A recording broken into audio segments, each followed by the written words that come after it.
Star Wars as a franchise has been known for its challenging visual effects shots and sequences, and a notable one of these is the pod racing scene from The Phantom Menace. It is an action-packed, death-defying sequence in which a young Anakin Skywalker is racing in the Bunta Eve Classic against some of the toughest pod racing competitors in the Outer Rim. It is a tough race for sure, but to pull it off on the big screen is another challenge altogether. Today, I'm going to show you some of the processes that the teams at Lucasfilm had to go through to produce such a great scene, from its landscape to its vehicles and the sound design. If you end up liking this video, try and watch it until the end, and please like and subscribe and leave your feedback and opinions in the comment section down below. Now, onto the video.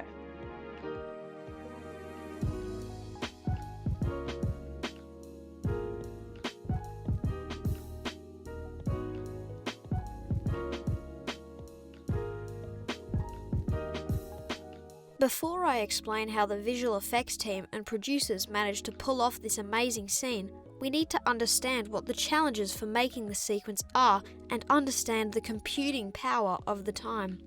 Some of the greatest visual effects movies of the time were Jurassic Park, Terminator 2 and Titanic, and they were just some of the great films that had been released in that decade, and the internet and technology had hardly even found its feet yet. CGI had only just become something that could be used as a mainstream visual effects tool, and most editing programs were made and programmed by the VFX teams themselves. So picture this.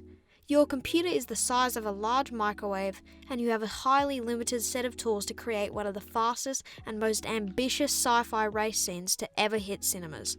How would you animate rocks and crevices flying past you at hundreds of kilometers per hour, and have realistic vehicle crashes with high quality and immersive audio to boot? Well, somehow it was accomplished, and remains one of the greatest scenes in all of Star Wars, which is why today I'm going to explain how the shots were created and fabricated, from the landscape to the pod races, and then finally to the sound design. I hope you all enjoy.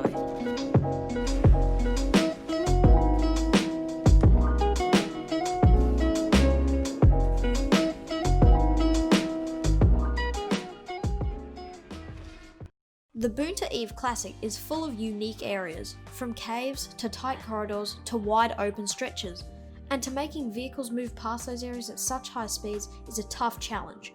George Lucas originally asked the visual effects producer of The Phantom Menace, John Knoll, to have the pod races move at around 965 km per hour, which is highly difficult to produce with the computing power of the time.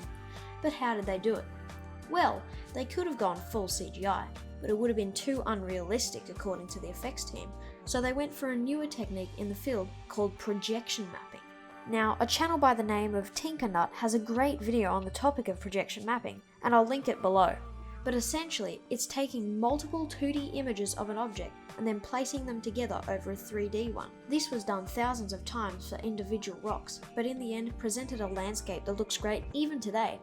And we didn't even mention the fact that they put a mirage on the ground for some of the shots, which is insane for a movie of that time. And for the shots where the crowds were cheering, there were up to 450,000 individually painted Q-tips that would be blown with a hairdryer to create the crowd effect. And due to their small scale, it is virtually impossible to an average moviegoer's eye. But what would these spectacular and unique landscapes be without the pod races themselves?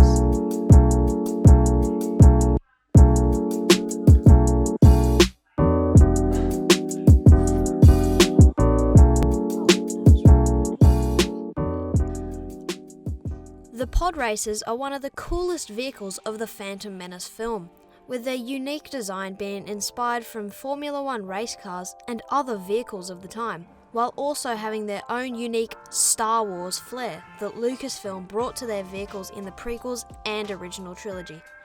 A possible reason for this inspiration is that George Lucas himself had a love for motorsport at a young age, and thus the pod races were born.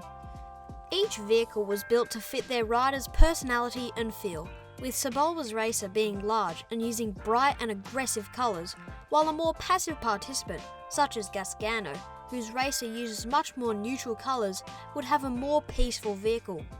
For scenes and shots where the pod racers would crash and interact with one another, Lucas told John Knoll that he didn't want them to simply explode like ships from the original trilogy, but wanted them to break apart and tear before they came to a halt.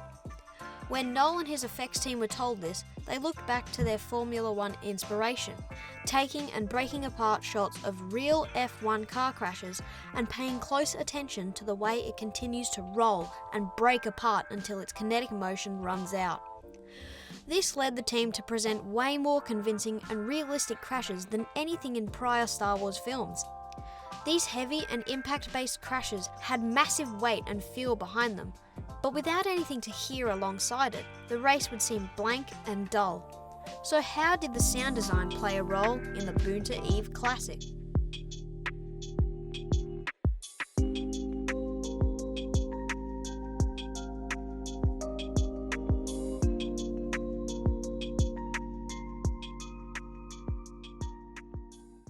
With such a high stakes and action-packed scene, the sound design team had lots to work with and many areas to grab inspiration to make the unique sounds of the pod racers and the voices of the alien species driving them.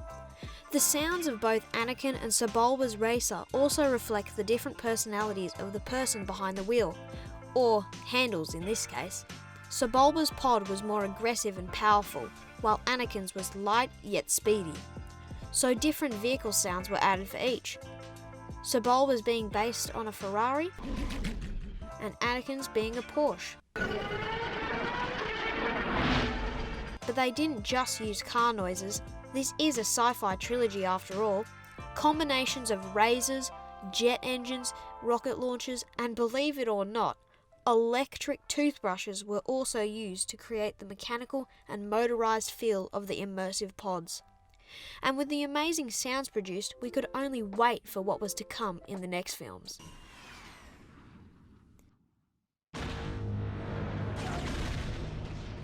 For flying through tight caverns, the echoes and reverb make it all the more realistic and increase the legitimate feeling and immersiveness of the sequence, with the cheers of the crowd as they fly past making it sound as if it was a high-stakes sport game, with huge roars as the pod racers fly by in cinematic wide shots or nauseating POVs. It's clear that the sound design team were no mere background participants in bringing this scene to life. The pod racing scene is one of the best action sequences in the Star Wars prequels, and its visual and audio work is still being praised today, with its immersive nature and high realism thrills giving it a high-end edge over other racing scenes from films of the time.